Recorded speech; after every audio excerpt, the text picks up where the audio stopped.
This is Talk Sports Extra Time. I'm Mike Graham. The Ashes gets underway very, very shortly. And what better news for the England team on Friday the 13th than Mike Parry turning up to give them some support. Very good morning to you, Mr. Parry. Very good morning to you as well, Mike. Great to be here. Thank you very much indeed. And I have to say, we are at a moment of sporting history. We are. Because this could be the start of either a classic comeback for England or a classic defeat. Yeah, so far I'm not really too hopeful about a classic comeback, to be honest. Well, I'm thinking positively. If you remember a bit earlier in the year on this very show, you started the win-win campaign for England football team. I did.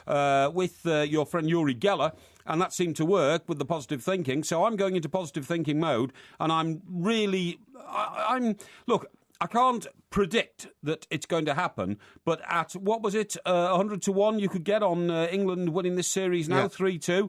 It's worth 500 quid of anybody's money. Well, the problem for me on this is that Perth is very much a fortress for Australian cricket. England last won there in 1978, right? It's also the home ground for Mitchell Johnson, who's the guy who's been absolutely destroying England in the first two tests. He's going to be bowling the ball even faster, even more aggressively, even harder. And England have spent an awful lot of time talking about how they're going to come back and be more aggressive, but they haven't actually shown any aggression at all. Well, I've played at the Wacker, believe it or not. The Wacker? Cricket. So now you're going to tell me you're a cricketer as well. In addition to your boxing abilities, your footballing abilities, and your table tennis abilities, I think I'm right in saying. You can withdraw the cynicism, Mike. I was captain of the King's School Chester third 11 at cricket. Okay, were you? A very prestigious position. I'm surprised you had any time to actually do any studying at school with all the games that you were playing. Well, it's true. I did have to have a very open mind about the way I distributed my time at school, because on top of all that, of course, it was the age when you were learning about drinking and the female sex. What age was this then? About 12? No. This was about 16, 17. About 17, I think, or something like that. Anyway, I did go to Australia. I went to Perth, and I, was overwhelmed because the Wacker, like a lot of the cricket stadiums in Australia, have huge floodlights, and they have huge floodlight stanchions.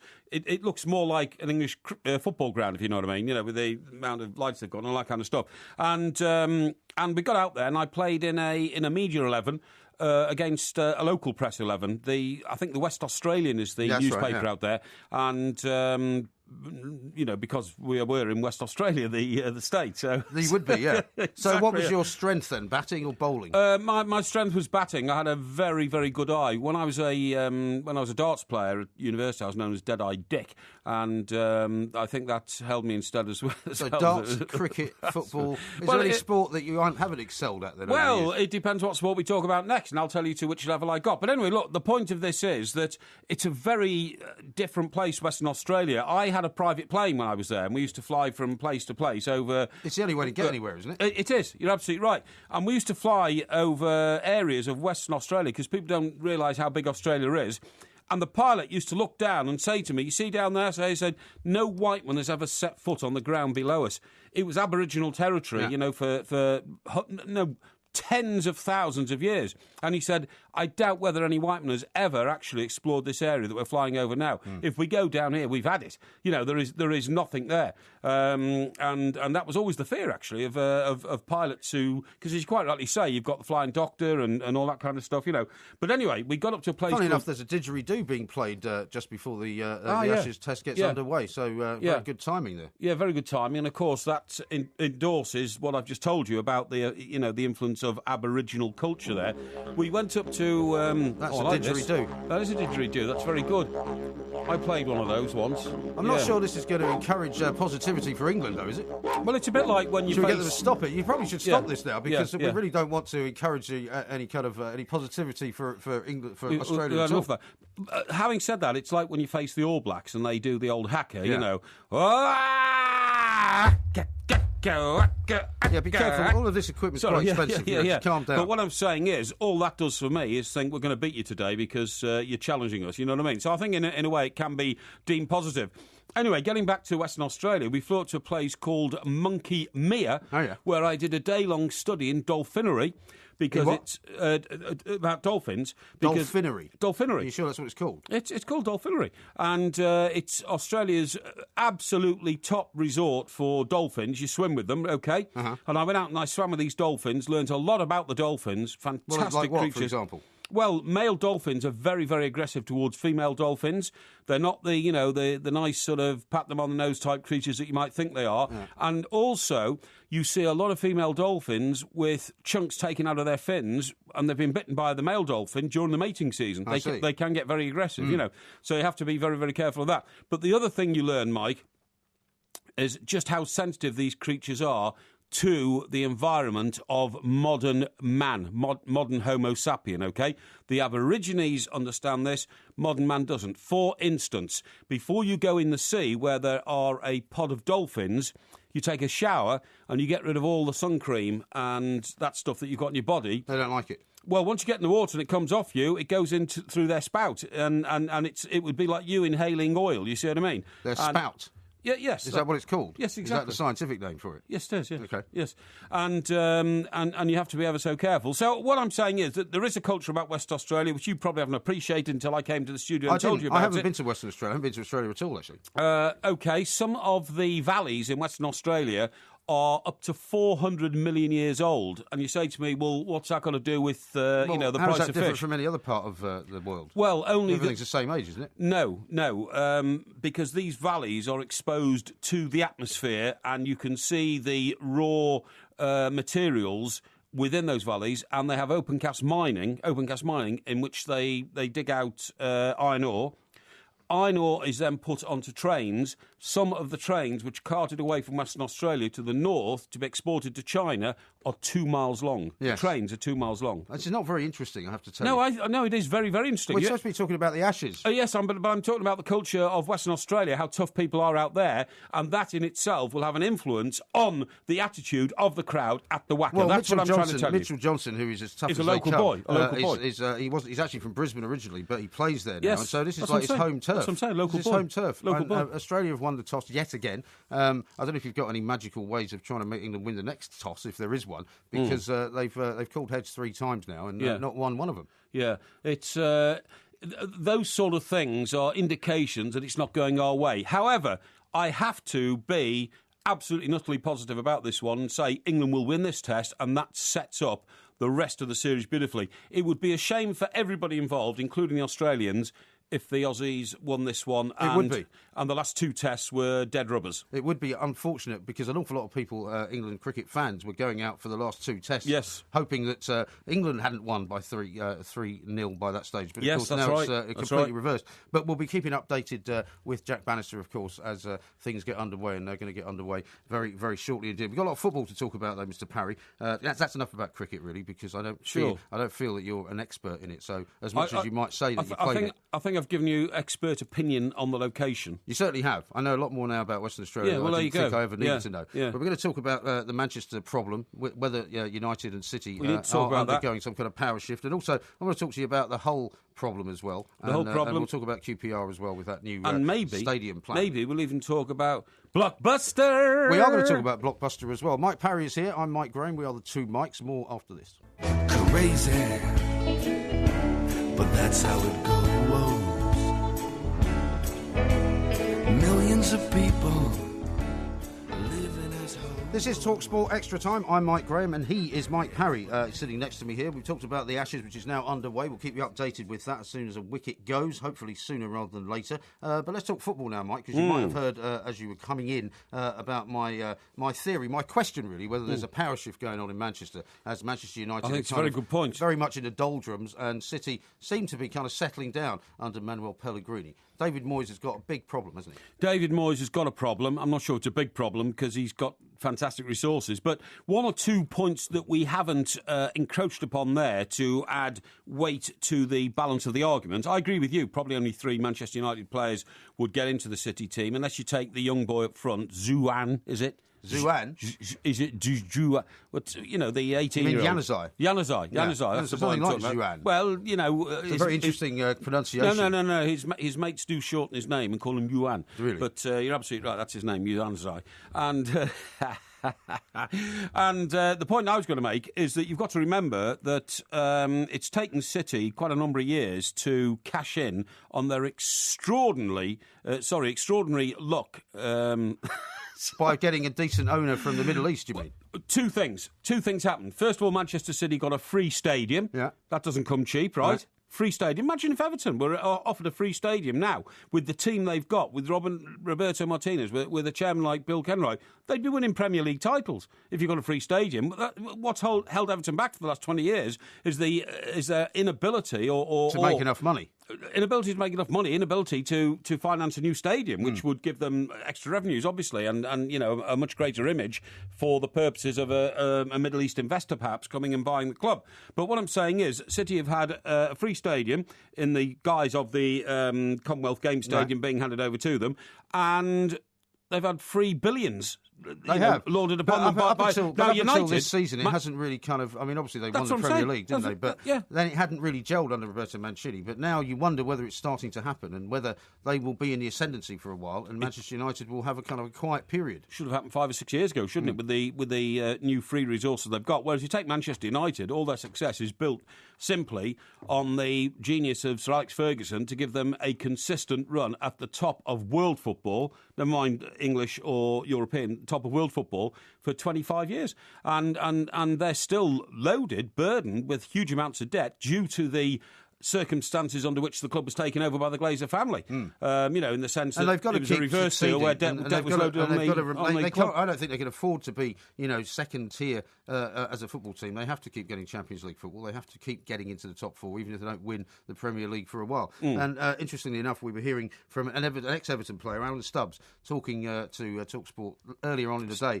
about David Moyes. And he said David Moyes is definitely the right man for the job. He's the hardest and most focused manager he knows, and he'll fix it. And he may well fix it, but the question of how long it takes. Stubbs is a lovely boy, and whenever I went to Everton, I used to sit in the same part of the ground where Stubbs is off there. But the great story about Stubbs is when Wayne Rooney first got to Everton as a 16-year-old, Alan Stubbs took him under his wing because they're both Scousers, and was he kind of appointed as his chaperone? Yeah, sort of a bit like that, a bit like Gazza had Glenn.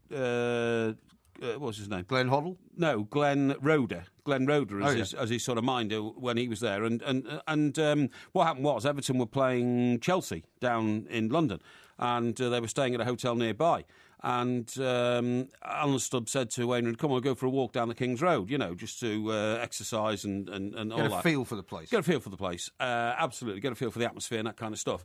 And of course, nobody would recognise Wayne Rooney in those days. He was literally a 16-year-old. I'm not even sure if he'd made his debut. Or he might have just scored that incredible goal against Arsenal, which put him on the world stage. Actually, I think it was probably before that. But anyway, point of my story is they're walking past an estate agent's, and there's a flat there.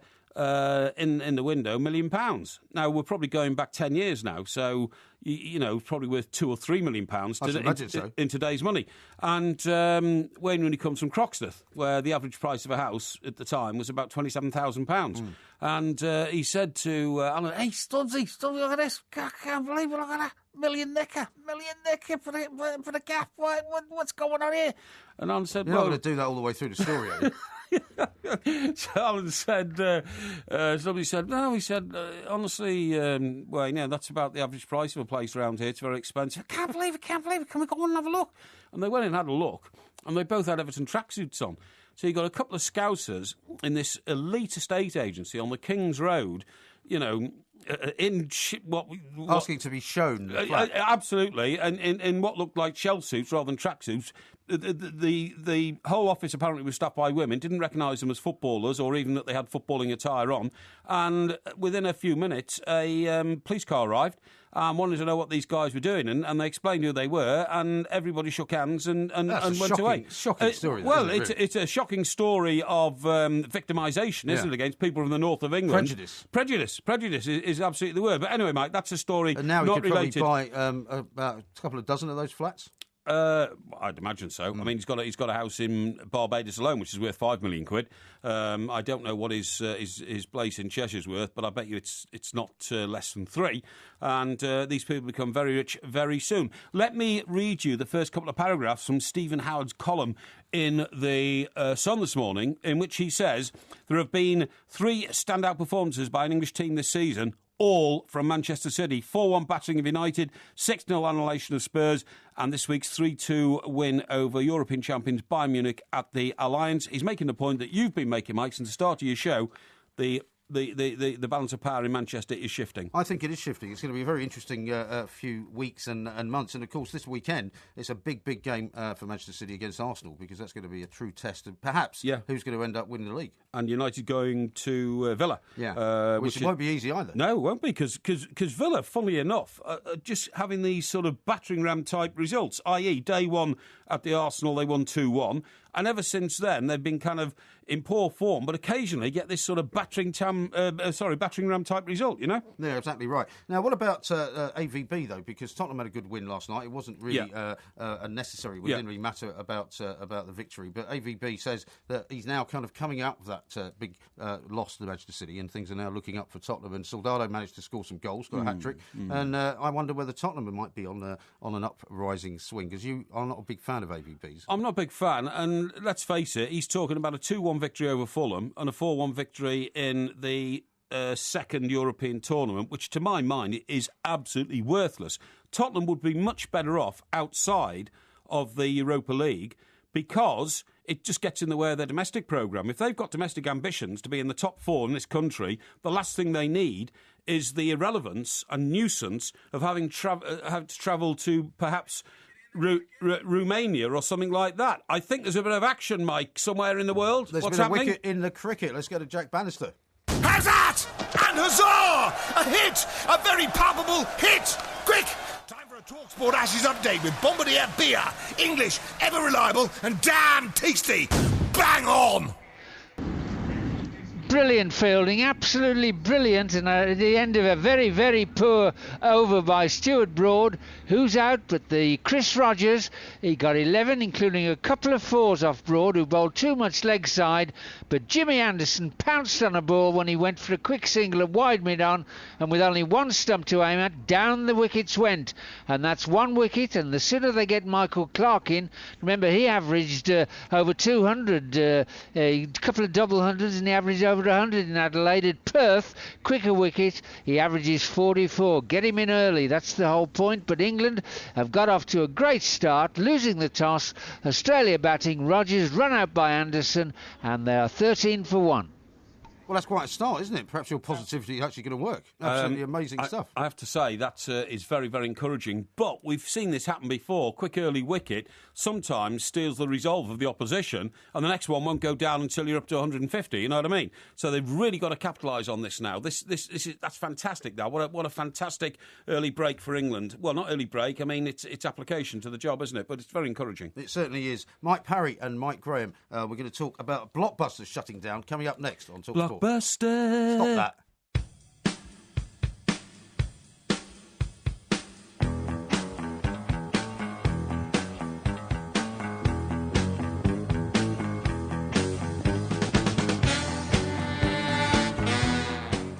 This is TalkSport Extra Time. I'm Mike Graham, and I'm sitting here with Mike Parry, whose positivity seems to have worked a treat on the opening wicket at the Perth WACA Stadium, where England are hoping to get a win in the third Ashes Test. We'll be talking to Jack Bannister when the next wicket falls. But, Mike, a sad story that I want to tell you about, really, because Blockbuster, the video chain, it was so kind of preeminent. Blockbuster! Why do you keep singing that? Well, it was that famous bubblegum song from the 70s. It was by The Sweet, wasn't it? What was the name of the lead singer with the blonde hair? Somebody Chapman, I think. Wasn't it Brian Connolly? Oh, Brian Connolly, that's right. He was Scottish, actually. Was he? Yeah, he was. He? And he occasionally used to be found somewhat the worse for wear, shall we say, after his kind of fame passed him by. And, I remember seeing a picture of him on a threadbare couch bemoaning his fate. Is he still alive? I think so, yeah. Is he? Right, okay, so. yeah. But that's not the Blockbuster I'm talking about. Thank you for remembering that song, though. You've got to go there. I don't want you to sing. You've got to beware. I really don't want you to sing. Blockbuster, the DVD games rental chain, it's gone into administration. I know, it's a bit sad. And nobody wants to buy it. And if you remember, just a few years ago, every single high street in the country had a Blockbuster outlet. And people would go there and rent videos, rent DVDs. And now nobody does that anymore. So it's gone. Completely gone. Yeah, I'm amazed it stayed for so long. Down on the coast, I live in a place called Gosport, which is very near to Leon Solent. They had a huge Blockbuster on the main street in Stoke Road Shopping Arcade. And every time I walked past it, there was never anybody in there, and I kept thinking, I'm sure, anyway, it's closed down.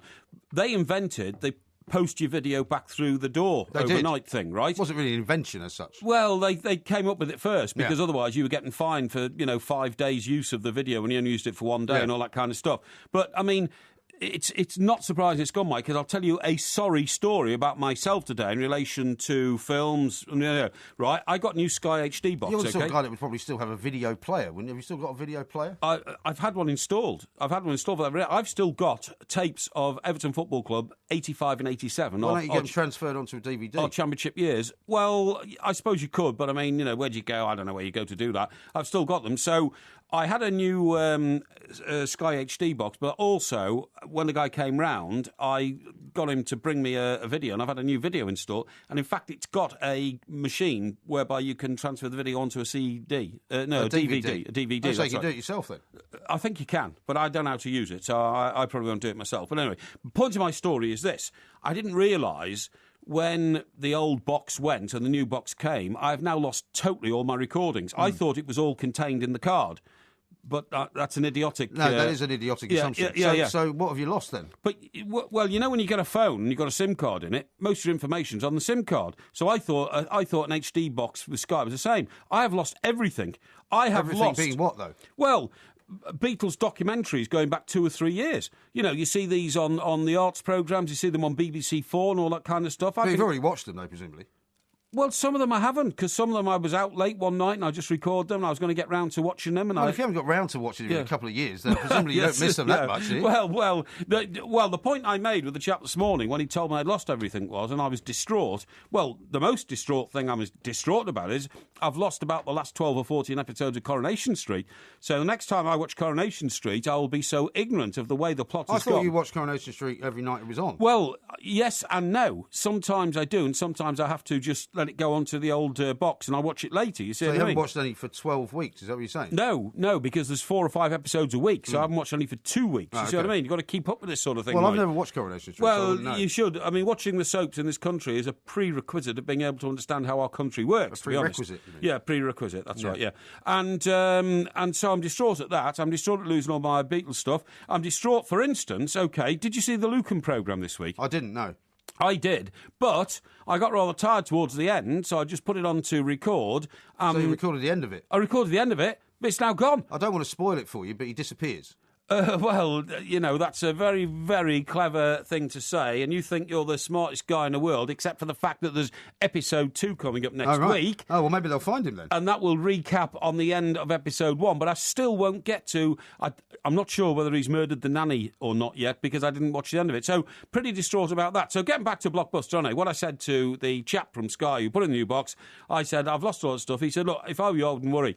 He said, almost everything you've ever watched will be repeated within the next year in some form or another. And if not, you've got so much new technology now, you can recall all these programmes and find them. Well, you can just find them online somewhere and download them and watch them that way. Is that right? That's what you can do, yeah. Oh, are you sure about that? There's so much television now which has got nothing to do with any television channel. There's a thing called Netflix, which I don't know whether you've ever heard of. It's, yes, I know about Netflix. Where you can watch movies, you can watch series that are just made for Netflix. I mean, it's a fantastic how do you thing. get all these extra services? Do you ring up Sky and say... Well, you need to have a smart TV for a start. Most of it's online rather than actually as a channel. Mike, of course I've got a smart TV. What do you think I've got? A black and white TV? Well, you're not a very smart guy, so I might have thought you might know really? Dopey TV. Oh, a little punt. Dopey TV. Oh, well, so what are you going to use? Well, you don't know how to use a smart TV, though, do you? Well, I'll find out, won't I? I've got a new box now, which has got every possible facility in it, so I'm going to use it properly. I see trouble ahead for you with all this technology. No, I don't see trouble ahead. Anyway, the point is, the reason I had the video installed is by the way, how many channels do you think are on the new Skybox? I don't know. 385. How many of them are any good? 3. Seriously, that is the problem. How many times, Mike, have you got home at night 8:30, something like that? I think I'll just have a look at it. And you go through news, and you go through sport, go through documentaries, you go through movies. There's nothing to watch. Yeah. Nothing to watch. How about that? I know. Does that say something about the average intelligence of the TV viewer these days? Well, it's like those TV stations in America, isn't it? I mean, there was 500 or 600 channels in any TV you got in New York, and there was still nothing to watch. Some of our best historical stuff in this country commentary comes from PBS America, right? It does. Is it public broadcasting? That's Public right. America. For instance, I was watching the Civil War the other day.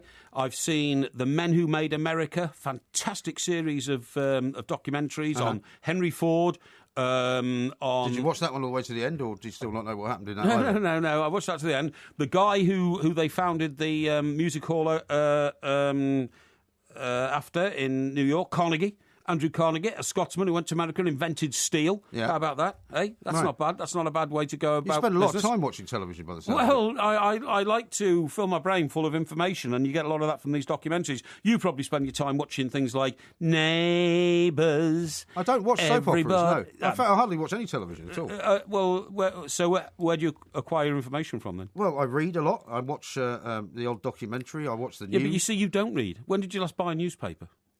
Funnily enough, I bought a newspaper last week on Saturday at the weekend because One newspaper. where I was, I didn't have access to the internet, and I wanted to see what the World Cup draw actually looked like in paper form. Because sometimes you need to actually look at a kind of a graphic in order to get it into your head as to how it's all working. So most of the time you don't buy newspapers. No, I don't. And you read it on a tablet, do you? Read it online, yeah.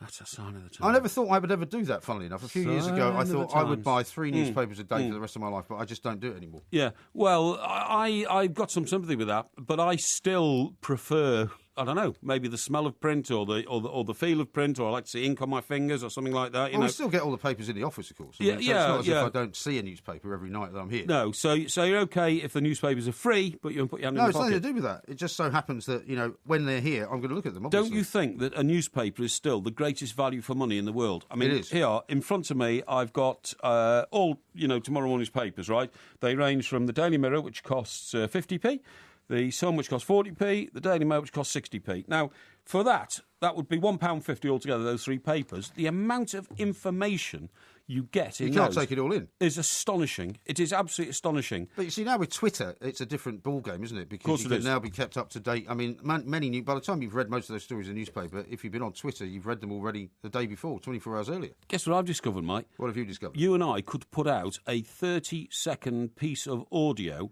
in a package attached to a tweet. Yes, I know. Why have you just discovered that? Well, hang on. If you already know, why haven't you done it by now? Because I don't have a 30-second piece of audio. Well, we have minutes and hours of audio, Yeah. right? I didn't say video. I said audio. I know. And you just said video. You said I haven't Did I got a say video? 30-second piece of video. Well, we haven't got a 30-second piece of audio either. Well, We can make one if you want. That's what I'm saying. Well, you can't say anything in 30 seconds, which is worth listening Well, to. can you? hey, excuse me. Never mind the insults and all that. What I'm saying is, isn't it great to be able to tweet out to our followers and say, "Hi kids, just had a great show with." I don't think I'm old going to be saying Porky." hi, kids, to anyone. Thanks. Excuse me. If you suddenly sort of submerged yourself out of the 70s. That's right, yeah. Just had a great show with Porky. Listen to this revelation, bang, right? And then they get 30 seconds of me explaining why Monkey Mia is the dolphin capital of the world. Yeah, it took a bit longer than that. Well, we'll see if we can do that for you, if that's what you'd like. Yeah, would but you? of course, the podcast, which is longer than 30 seconds, is available for a lot longer, and people can actually listen to it while they're travelling. That's because right. That's a very good idea as Well, well. you can listen to a tweet while you're travelling, can't you? Well, not for 30 seconds. How far are you going to go? Well, no. You're going to if listen to it over and over again, the same 30-second No, noise. but if you're on a train or something, you can listen to the audio off a tweet, can't you? Yeah, you can. But why 30 seconds worth? You know, if you put a picture on a tweet, Yeah. it takes up a number of your 140 characters. Yes. Does the audio take up the characters as well? It does. Oh, it does. But there are different ways you can do it. Listen, I'm not going to sit here giving you a lesson in technology. okay. We've got important things to talk I about. thought we were going to talk about football grounds. We are going to talk about football Great. grounds because you would have heard us talking earlier, Nigel Bidmead and I, that the Times have got a story about QPR wanting to get involved in this £10 billion project, which is an incredibly large amount of money. Why is it mad? Why shouldn't QPR have a new ground? Well, QPR can have a new ground, but anybody who's got ambitions, when they're a club like QPR, to have a 50,000-seater ground, will go bust as soon as your backers pull out. QPR break new ground with huge stadium plan, exclusive rail hub key to £10 billion project, Tony Fernandez Road, 40,000 capacity stadium. I'm sorry, but QPR will never get 40,000 fans But a you've week. just said that Everton would be a much bigger team if they could have got a new ground to fill, to make more money. So if QPR can do that, surely that would make them more successful. No, Everton have got a fan base in which, if they were successful, they would fill a 50,000-seater stadium every week. And when we were going to build a stadium on the River Mersey called King's Dock, that would have been, honestly, the most glorious stadium in this country because it was built right on the edge of the River Mersey. You could have seen it from New York. If you're in a ship in New York coming over the Atlantic. A bit of an exaggeration. Well, yeah, a bit of an exaggeration. But the minute you came over the horizon, there would be the King's Dock and Lancashire. Again, when we're going to move to Kirkby, 50,000-seater stadium, if Everton had that capacity and raised the revenues, they could fill it. But with the greatest of respect to QPR, they'll never fill a 40,000-seater stadium. And with the greatest respect to West Ham, who are taking over the Olympic Stadium, their ambitions to fill a stadium with 50,000 West Ham fans every week. I can't see that working, I must admit. I just don't get it. And Karen Brady, who's a very successul female executive within the world of football, wants to be an MP, by the way. She'd probably be very good at that as well. I think she would be very good at that as well. I don't quite understand how she's managed to accept within herself the business plan of West Ham. I mean, West Ham are perennial strugglers in the Premier League. But again, I mean, you were talking about Manchester City getting a free stadium. I mean, West Ham, to all intents and purposes, are getting a stadium that they haven't had to put that much money into building. I totally agree, and good luck to them, and I hope it works out for them. But two things. I don't think fans like being displaced, right? I mean, it wasn't so bad for Manchester City. It didn't go very far, but this is quite far. I mean, going from where they are now... to Stratford, it's not. It's about one stop on the tube, isn't it? Is it? I'm not sure. It's not very far. I'm not sure about that because... when what I'm saying is it's in a wasteland compared to where West Ham... West Ham is a ground from the Alf Garnett days, obviously, surrounded by little terraced houses. Which a lot of people like, which is a great thing. By the way, how about this about West Ham, right? Now, it's called the Bowling Ground. Yeah. But why do they call it the Bowling Ground when it's named after Anne Boleyn? Because that's how you pronounce Boleyn. No, you don't. No. Who do we call the wife of King Henry VIII, whose first name was Anne? Anne Boleyn. Yeah. Don't we? Anne Boleyn. I normally would say Anne Boleyn, yeah. Anne Boleyn. But they say the Boleyn Ground, don't they? That's what I'm saying. It's mad. It's crazy. You've already proved that your pronunciation isn't necessarily a strong point. Maybe we'll try and find out. No, Mike, there's a pub on the corner next to the ground called the Anne Boleyn. And that's why it's called the Bowling Ground. And do they call it the Anne Boleyn or the Anne Boleyn? No, they call it the Anne Boleyn. So why is the ground the Bowling? That's like me saying, I'm going to Goodison Park, and it's Goodison Park. I'm going to... That'd be a different spelling. I'm going to Anfield, but it's Anfield. Why do they mispronounce the name of their... Anyway, sorry. I don't think it's actually named after the pub. I think that's the point. It's named after a castle. Rubbish! It's named after Anne Boleyn. There's a picture of the woman on the sign outside the pub. It's called called the Boleyn. Except why are you so worried about this? Well, because I just don't know why they mispronounce the name of one of the wives of King Henry VIII. Now let's talk about finally before we have to close this all down. Hull City. Yeah. Because they don't care about how you pronounce Hull City, but they certainly don't want to pronounce it Hull Tigers. No, they don't. I presume you're with the traditionalist on this. I'm absolutely with it. It's an absolute disgrace that I don't mind having American owners if they're pumping money into the game in this country, and that helps the game go forward. But you know probably better than anybody, Mike, certainly better than me, that the idea of naming American sporting institutions with these very, very flowery expressions is because eventually the owner can take that anywhere. Right. But the owner of Hull is not American. He's from Hull. Yes, well... he's Egyptian originally. But exactly. What I'm saying is, I think he's been influenced by the American way of life. There are lots of Americans in this country. I think he's wondering why, for instance, Liverpool isn't called, Liverpool City Rovers or something like that. Well, maybe they will be. We shall find out in due course. It's a franchise, isn't it? Hull City Tigers, you're not in favour. Mr. Mike Parry will be back next week. The Two Mikes podcast will be available later on today, of course. It is